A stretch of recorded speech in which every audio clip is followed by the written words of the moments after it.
This Day in Sports History. This episode is brought to you by the Sterling Soap Company. How often do you think about your soap?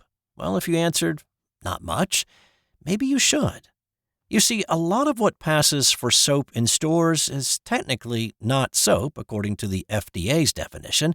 It's full of lab-created chemicals and detergents because it's cheaper to make. Now, what if you could buy natural soap made from natural ingredients like tallow, palm oil, coconut oil, and scented with essential oils, and for just a little bit more than you'd pay for grocery store soap? Sterling Soap is 100% natural, and with a wide variety of bath soaps, shave soaps, beard balm, lotions, and cologne, there's a product and a scent for just about everybody. Check them out for yourself at sterlingsoap.com. That's STIRLING soap.com. And welcome back to This Day in Sports History, a member of the Sports History Network. You can find more info and more podcasts at sportshistorynetwork.com. It's January 6th, and 31 years ago, Nancy Kerrigan was assaulted as she was leaving the ice at Cobo Arena in Detroit, setting off one of the most bizarre stories in sports history. Kerrigan had just finished practicing her routine for the upcoming U.S. Championships. With Chicago's getaway echoing in the arena, she walked past a curtain and down a tunnel toward the changing room. People soon heard her screaming in pain and shock. What happened? Why? Kerrigan's assailant, Shane Stant, had waited for a film crew to stop filming, snuck past the curtain, hit Kerrigan with a 21-inch collapsible baton on her right knee, and then crashed through a locked glass door and jumped in the getaway vehicle driven by Derek Smith. All they know is a tall white guy with a leather jacket on. It didn't take long to find the answer to Kerrigan's question of why, but it took about 2 months to unravel the entire mystery. The why boiled down to the U.S. Women's Figure Skating Championships being a day away, and the attack was to eliminate Kerrigan from the competition and clear a path for Tonya Harding to win the title. Kerrigan suffered a severely bruised knee and a torn tendon from the attack, which kept her from competing in the U.S. Championships. But according to an interview done with Stant 20 years later, there was a discussion about doing something much worse, such as possibly slicing her Achilles tendon, an injury that would have more than likely ended her career.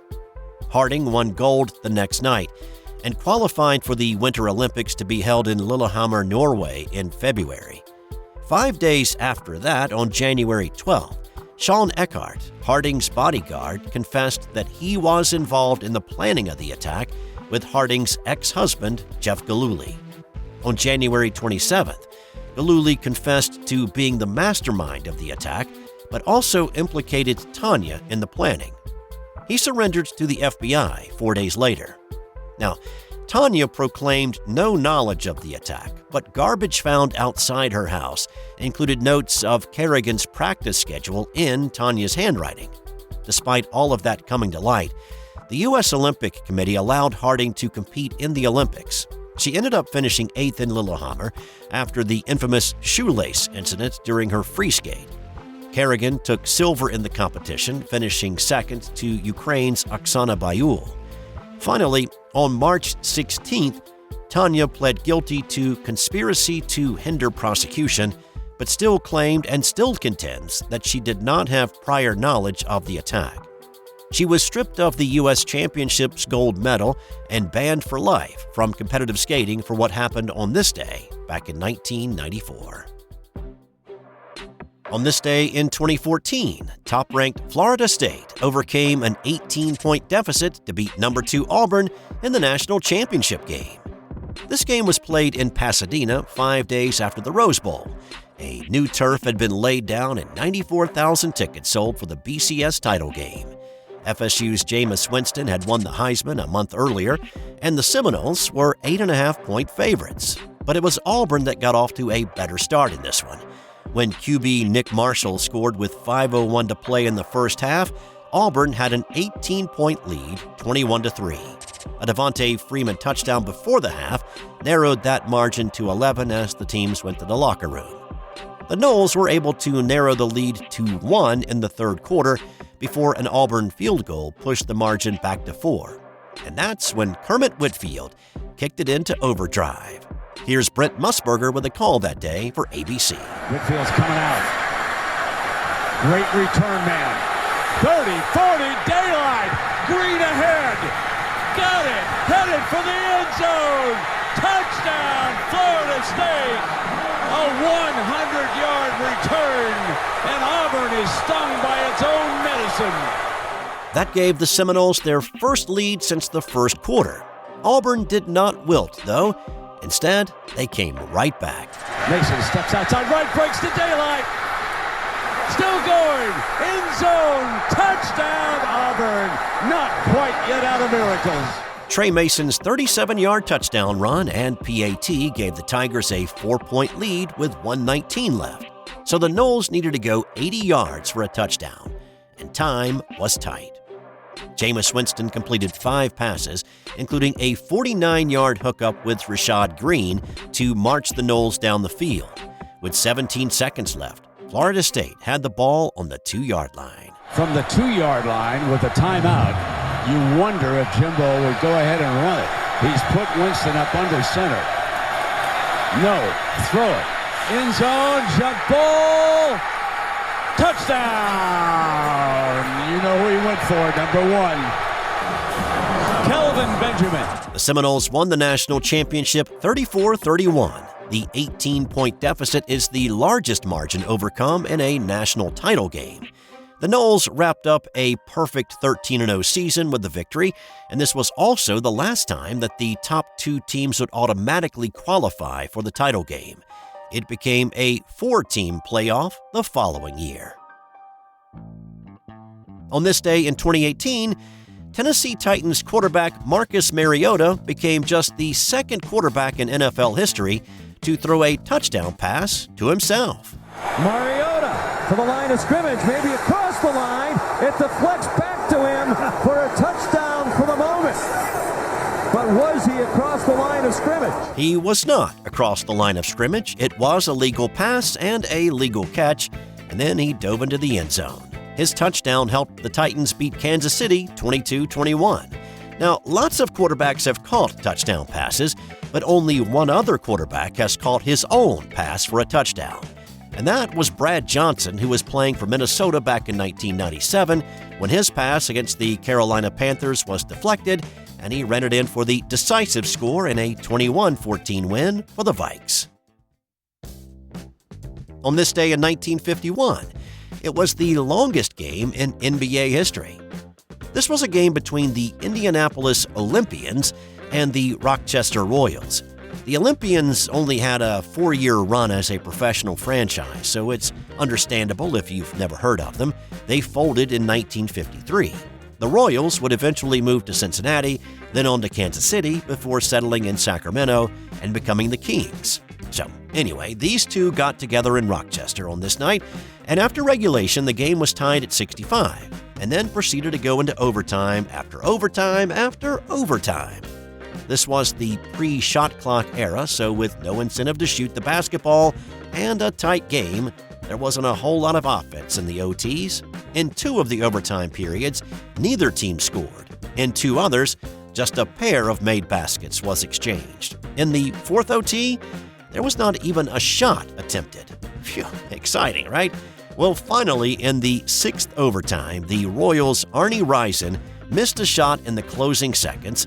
Indy's Paul Walter grabbed the rebound and launched a full-court pass to a streaking Ralph Beard, who thankfully laid it in with a second to play to win it for the Olympians. The final score, after 6 overtimes, 75-73. The Royals' Rison led all scorers with 26. Alex Groza and Beard each had 17. It was a shining moment for Groza and Beard in a short-lived professional career for both men. Both Groza and Beard had played collegiately at Kentucky, and were implicated in a point-shaving scandal net while there that caught a lot of big fish across the country. Both of those men were banned from the NBA for life after the 1951 season by Commissioner Maurice Podoloff. And on this day in 1934, the standard for the ball in baseball was agreed upon.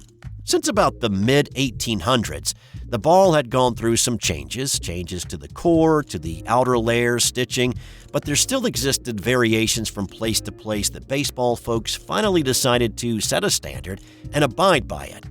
A.G. Spalding had convinced the baseball folks to buy baseballs from him back in 1876, and so he started pumping out the standard baseballs and supplied Major League Baseball until 1976.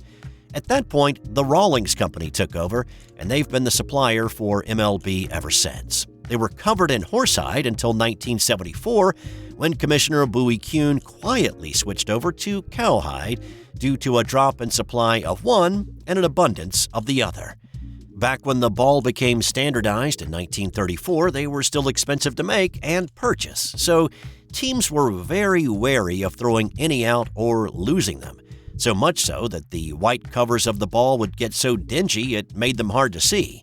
Or they got hit so much they would no longer be round. If a ball went into the stands, well, a ball boy was sent to go retrieve it and bring it back to the club. Ball technology and processes continued to improve over the years, bringing production costs down to where eventually a soiled ball or an out-of-round one, or one that was fouled off into the dirt, could be tossed into the seats for a souvenir. The average lifespan of a Major League Baseball now is about 6 pitches. Time now for today's Nothing to Do with Sports fun fact. In order to marry Prince Rainier of Monaco, Grace Kelly had to take a fertility test and pay a dowry of $2 million.